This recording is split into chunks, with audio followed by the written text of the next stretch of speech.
¿Qué tal? ¿Cómo están, estimados estudiantes champanistas? Saludo a su profesor Luis Pasauri Castillo. Y hoy tenemos un dato histórico muy importante, dos que vamos a mencionar acerca de las principales revoluciones burguesas. Nada más y nada menos que aconteció con la independencia de los Estados Unidos y luego la Revolución Francesa. Muy bien, dos importantes revoluciones que marcarían el paso para también la libertad de Sudamérica más adelante. Entonces, vamos a empezar con esto de las revoluciones burguesas y la importancia para la libertad de los Estados Unidos. La independencia de Estados Unidos, que fue pues, la principal causante de esta revolución burguesa. Tenemos de que en esta parte de Norteamérica los ingleses habían invadido y formaron 13 colonias pegadas al Océano Atlántico. Y en estas habían las colonias del norte y las colonias del sur. La del norte era un trabajo libre, más industrializado, dedicándose a la agricultura.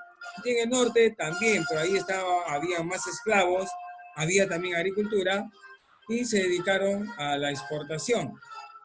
Bueno, la independencia de los Estados Unidos tuvo tres hechos importantes. La primera fue acerca de los impuestos impopulares al azúcar y a las estampillas. Y esto también provocó más adelante el botín del té en Boston, ¿no? Donde muchos de las personas tiraron el té inglés, ¿no? Al mar. Y ahí se produjo, pues, algo, digamos, maléfico por parte de los ingleses, ¿no? Contra los, digamos, los ciudadanos de esa época, ¿no? Los nativos de América del Norte. También se creó el primer Congreso Continental en el año de 1774 con el fin de rechazar, digamos, a este tipo, digamos, de régimen dictatorial, abusivo, monárquico, inglés. A pesar que en Inglaterra ya se había dado la monarquía constitucional, pero acá los que estaban acá en América no respetaban nada. Entonces, se produjo la guerra de la independencia, ¿no? Entonces, vale decir que en el segundo Congreso Continental hay un país que ayudó a Estados Unidos, un país europeo, enemigo de Inglaterra. ¿Quién fue? Francia. Francia ayudó digamos, a los estadounidenses, así como nosotros nos ayudó también Argentina, Chile, ¿no? Para obtener esta independencia. A Estados Unidos le ayudó Francia. Entonces, ¿cuáles fueron las principales batallas? En 1777 se produjo la batalla de Saratoga. En 1781, la de Georgetown. Y en 1783 se firma la Paz de Versalles, para luego, en 1787, se promulga la primera constitución con los derechos para los ciudadanos norteamericanos. Pero antes de la batalla de Saratoga también se dio la batalla de Boston, ¿no? Después del motín del té que realizaron pues los ciudadanos norteamericanos. ¿Quiénes son los representantes, los personajes que más, digamos, se distinguen? Bueno, hay 4, más por ahí hasta 5 o 6, ¿no? Pero lo más importante los tenemos acá. ¿Cuáles fueron? George Washington, que era un militar, comandante y jefe del ejército estadounidense, ¿no? Y también tenemos a Benjamin Franklin y a Thomas Jefferson, que fue el ideólogo. Benjamin redactó el acta y George en la parte, digamos, militar. Fue George Washington, fue el primer presidente de los Estados Unidos. Vamos a continuar. Aquí tenemos en este mapa, más o menos en esta parte roja tenemos lo que acá está ampliado, las 13 colonias, ¿no? ¿Cuáles fueron? Massachusetts, Nuevo Hampshire, Massachusetts, el Río Island, Connecticut, New Jersey, Delaware, Maryland, Pensilvania, New York, Virginia, Carolina del Norte, Carolina del Sur y Georgia. Ahí están los 13. Los de color lila son lo que pertenecieron a las colonias del norte y la del sur, no, el verde, las de las colonias del sur. Lo dicho, en el norte había más industrialización, mientras que en el sur no había tanto, ¿no? Entonces, estas fueron las 13 colonias en poder de Inglaterra. ¿Y cuáles fueron las causas de la independencia de Estados Unidos, de la independencia de las 13 colonias? La primera causa, como todo, liberarse del dominio inglés. Esa era la causa principal. También impulsar el desarrollo del capitalismo norteamericano, un desarrollo propio, industrial. Otra de las causas, el establecimiento de impuestos lesivos, ¿no? O sea, impuestos muy, muy fuertes que dieron los ingleses. Esto también determinó, digamos, que ellos se subleven. Otra de las causas, la grave crisis de la economía inglesa, ocasionada por su intervención en la Guerra de los 7 años. Todo esto influyó para que el pueblo norteamericano se sublevase. Claro que también recibieron influencia de la Ilustración, de los derechos naturales del hombre. La Ilustración es una parte también que ayudó en las reformas en el idealismo revolucionario para salir, digamos, de la esclavitud, para salir de este punto, de este sistema, ¿no? Vamos a continuar. La guerra de la independencia.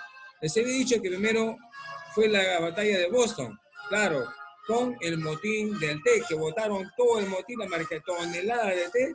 En ese tiempo el té era muy costoso, era muy preciado en Europa. Entonces, este fue el motivo principal de que se estalle en 1776 la batalla de Boston. También se dio en este año que el tercer Congreso de Filadelfia, que fue el 4 de julio, se redacta el Acta de Independencia por Thomas Jefferson. ¿Quién redactó el acta? Thomas Jefferson, no se olviden. Bueno, sabemos que siguiendo la línea de tiempo, en 1777 se produjo la batalla de Saratoga con victoria patriota, ¿no? En 1778, Benjamin Franklin consigue el apoyo militar de Francia, España y Holanda, pero más que todo de Francia, ¿no? Francia más que todo, ¿no? Y entonces, Estados Unidos tuvo el apoyo francés. En la batalla de Georgetown, también una victoria patriota con ayuda francesa, ¿no? Esto fue en 1781. Y se firmó el Tratado de Paz de Versalles, ¿no? Donde Inglaterra reconoce la independencia de los Estados Unidos en 1783. Ahí recién lo reconoce.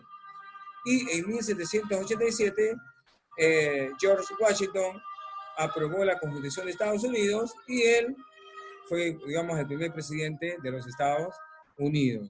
Entonces, aquí tenemos más básicamente en esta línea de tiempo la fase más importante. Hubieron muchas otras batallas, pero estas fueron las más resaltantes en esta época, ¿no?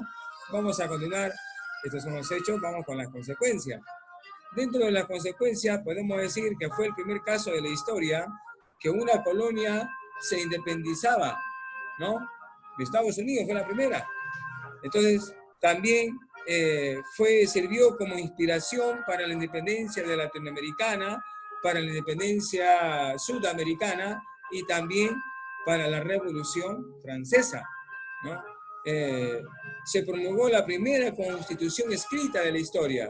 Esta fue la primera declaración del Congreso, ¿no? De Estados Unidos de América. Se promulgó entonces la primera constitución, ¿no? Esto es parte histórica. Y también la burguesía comenzó a liderar una monarquía, digamos, con una sociedad de clases. Y se inicia la expansión también de Estados Unidos con sus 50 estados. ¿Cuál es la trascendencia histórica? ¿Cuál fue el legado que ellos nos dejaron? ¿No? ¿Cuál fue la importancia de ello? Podemos ver que se dio el ejemplo de lucha por la libertad para aquellos otros pueblos oprimidos. Demostró a las colonias hispanas el éxito que se tiene tras una rebelión, tras una revolución. Fue el primer país en América que promulgó su constitución. Entonces, también se consignó la Declaración de la Independencia Norteamericana, donde estaba el ejercicio de la soberanía popular, donde el pueblo tenía son de palabra, tenía derechos de igualdad a la elección e insurrección que podía también sublevarse. Y también dio apoyo bélico, diplomático y económico a las colonias hispanoamericanas. También ayudó en algo. Y demostró que liberarse de los opresores no es un delito, sino un derecho, porque nadie te puede a ti estar manipulando ni explotando. Hasta hoy tú puedes reclamar ese derecho, ¿no? Nadie somos, digamos, objeto de discriminación y de explotación. Tenemos nuestros derechos y tenemos que cuidarla, protegerla y reclamarla. Vamos a continuar. Ahora nos vamos a la Revolución Francesa. La Revolución Francesa también, después de haber, digamos, visto la independencia de los Estados Unidos, también, digamos, que se erigió como parte de su pueblo a buscar su libertad, ¿no? Entonces, vamos a ver qué es una revolución. Fue un movimiento de transformación político, económico, social, que derrocó al régimen absolutista, ¿no? Y estableció una democracia liberal en Francia entre 1789 a 1799. ¿Cuáles fueron las causas? Económicas, bancarrota fiscal. No había dinero, no había cómo desarrollarse. Y el pueblo estaba, pues, bueno, la clase alta, el rey y toda, digamos, su pirámide sobre explotadora, bueno, ellos tenían, ¿no? ¿Con qué? Pero el pueblo no. ¿Por qué? Porque hubo una bancarrota fiscal. También se produjo la desigualdad tributaria. No todos tributaban igual. Los más ricos debían tributar más y los más pobres menos, pero acá no, hubo una desigualdad. Los más adinerados tributaban menos, es al revés. Y los menos, digamos que tenían recursos, tributaban más. Hubo una desigualdad tributaria. Y se produjo también el despilfarro en la corte de Versalles, ¿no? También por el Luis XIV hizo un despilfarro de dinero, elevando pues el Palacio de Versalles, que hoy es uno de los más hermosos de Europa y de Francia, ¿no? Y también se produjo la crisis agrícola de 1788. Esto determinó ya el decaimiento total. Causas políticas, crisis del sistema absolutista en cuanto a los reyes, ¿no? Por la evidenciada incapacidad política de Luis XVI. Entonces Luis XVI pagó aquí los trámites de esta crisis de este rey. Y se produjo la discriminación política a la burguesía. Claro, ¿no? El rey siempre discriminaba a los burgueses. ¿Por qué? Porque no les convenía, ¿no? El rey no quería tener el poder, compartir el poder. Él solamente quería tener el control de todos, ¿no? Entonces, en la causa social hubo una profunda desigualdad social, dividida en 3 estamentos. ¿Qué es un estamento? Es un círculo cerrado, donde no puedes hacer nada más allá de solamente pagar impuestos, de trabajar para el rey, nada más. Y estaban constituidos por la nobleza, el clero y el estado llano. El estado llano era la parte cerrada, ¿no? Entonces, la nobleza y clero, privilegios. La iglesia tenía sus privilegios. Y también una de las causas ideológicas del pensamiento fueron las ideas liberales de la Ilustración.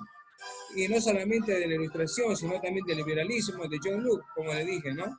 Entonces, y acá pues las ideas de la Ilustración también fueron pensadores digamos, absolutistas, ante gobiernos autoritarios, ¿no?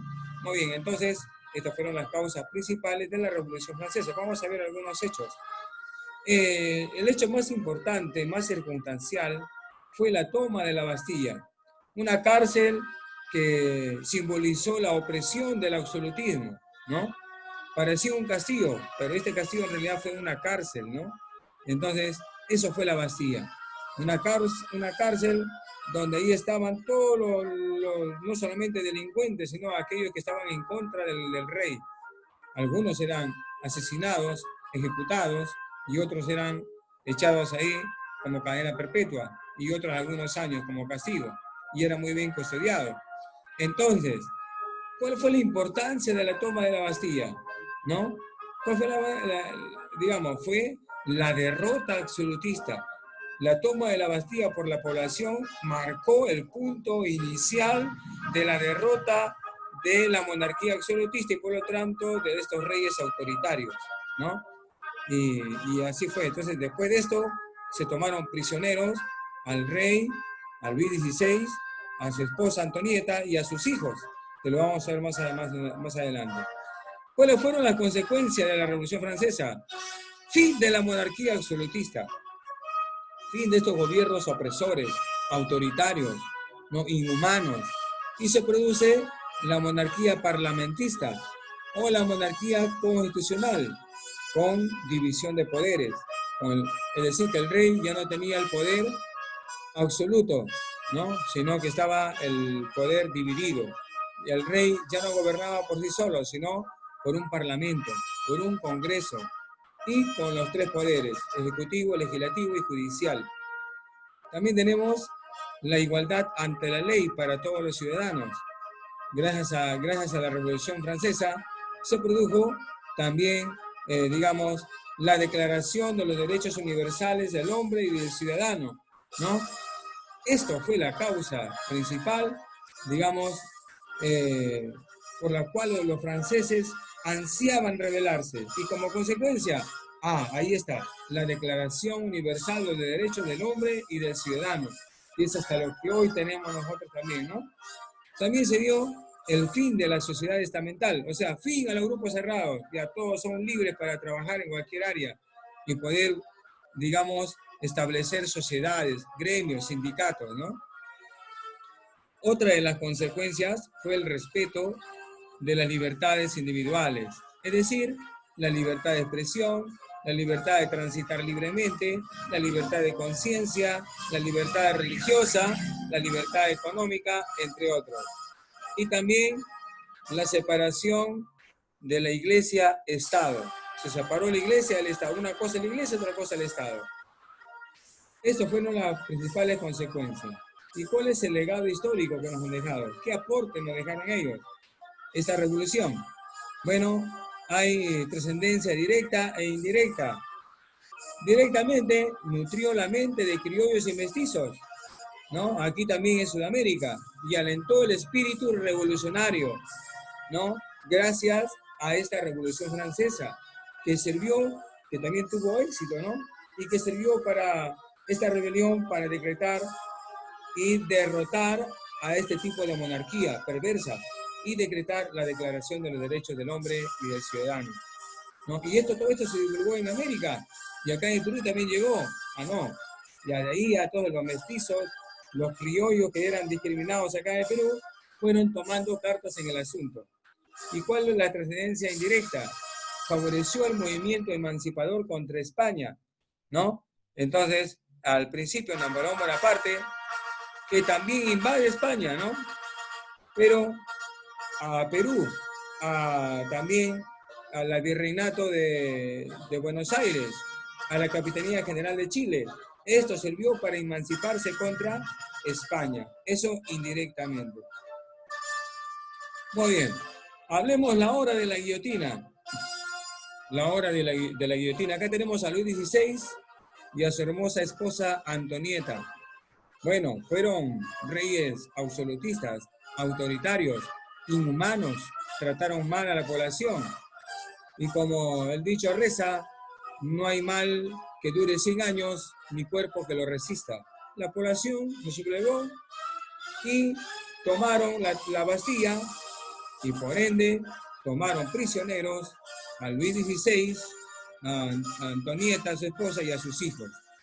Pero ¿qué sucedió? Acá tenemos un informe. Dice, el 11 de diciembre, el ciudadano Luis XVI, ya suspendida la monarquía, asistió en la convención a la lectura de los 42 cargos que tenía él.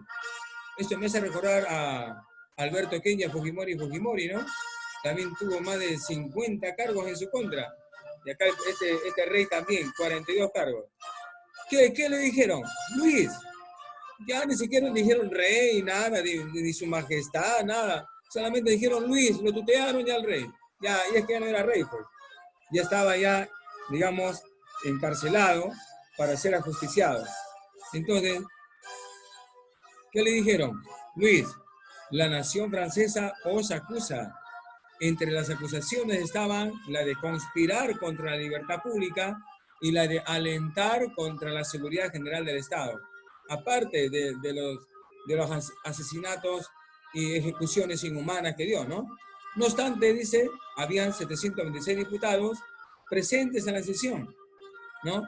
De los cuales 387 votaron por la ejecución inmediata y 290 se pronunciaron por otras penas, ¿no? Más no ejecutarlo, ¿no? Siendo una pequeña minoría quienes votaron por exculparlo, no es inocente, pero fue una pequeña minoría, ¿no? Y entonces podemos ver de que desde, entre ellos, entre los que votaron, había uno que era su tío, ¿no? El duque de Orleans, era el tío de Luis XVI, y él detestaba, odiaba a Luis XVI por la forma como llevó su gobierno, y sobre todo a María Antonieta, ¿no? A la esposa de Luis XVI. ¿Y qué dijo el tío? Preocupado únicamente por mi deber, convencido de que los que han atentado o atentaren en el futuro contra la soberanía del pueblo merecen la muerte. Yo voto la muerte. Miren, su tío, bueno, lo odiaba, pues no, seguramente lo odiaba. ¿Qué habrá hecho tanto Luis XVI que su tío lo odiaba, no?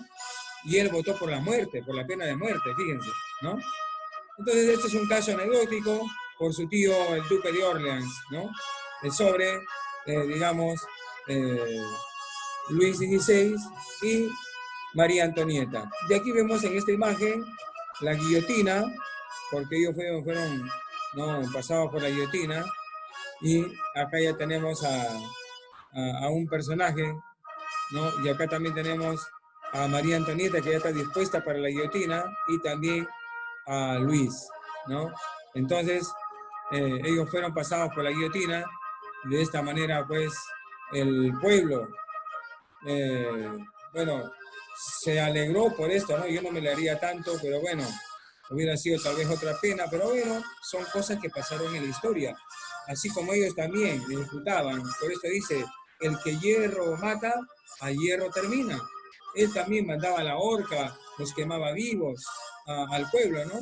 A los que estaban en contra de él, también los pasaba por la guillotina. Entonces, fueron también ellos pasados por la guillotina, ¿no? Y murieron también ahí los dos. Es muy probable que alguno de sus hijos también haya muerto por la guillotina, no especifica la historia, ¿no? Pero dice que a todos los tomaron prisioneros. Muy bien, y tenemos también algunas referencias sobre las banderas, tanto de la independencia de los Estados Unidos, hemos hablado sobre la Revolución Francesa, y podemos ver que la bandera de los Estados Unidos, el blanco simboliza la pureza e inocencia, el rojo simboliza la sangre y el valor, y el azul simboliza el cielo, la perseverancia y la justicia. Y el de Francia, ¿no? El azul indica el poder legislativo, el blanco el poder ejecutivo y el rojo significa el pueblo, ¿no? Entonces, también significa el azul libertad, el blanco igualdad y el rojo la fraternidad. Algunos dicen, otros dicen que el blanco representa la monarquía y el azul y el rojo a París, ¿no? Pero me parece que la libertad, igualdad y la fraternidad son lo más indicado, ¿no? Muy bien. Entonces podemos ver también de que en la bandera de los Estados Unidos, podemos ver acá, si ustedes cuentan cuántas franjas hay, ¿no? A ver, 1, 2, 3, 4, 5, 6, 7, 8, 9, 10, 11, 12, 13. Hay 13 franjas. Y estas 13 franjas representan nada más y nada menos a las 13 colonias. Y si ustedes cuentan las estrellas, vamos a encontrar 50 estrellas. Entonces, por los 50 estados que tuvo en este tiempo ¿no? Digamos, Norteamérica y Estados Unidos. Muy bien, hasta aquí hemos podido apreciar parte, digamos, de las revoluciones burguesas, tanto como la independencia de los Estados Unidos, como la Revolución Francesa. Esperando que esto les haya servido a ustedes. Y bueno, pues, rogando a Dios que todo esté bien. Un abrazo para todos ustedes. Y bueno, será pues, nos veremos en el día que nos toque el Zoom online, vía plataforma Zoom del Colegio Champañán de Trujillo. Muchas gracias y que Dios les guarde y les bendiga siempre. Muchas bendiciones para todos.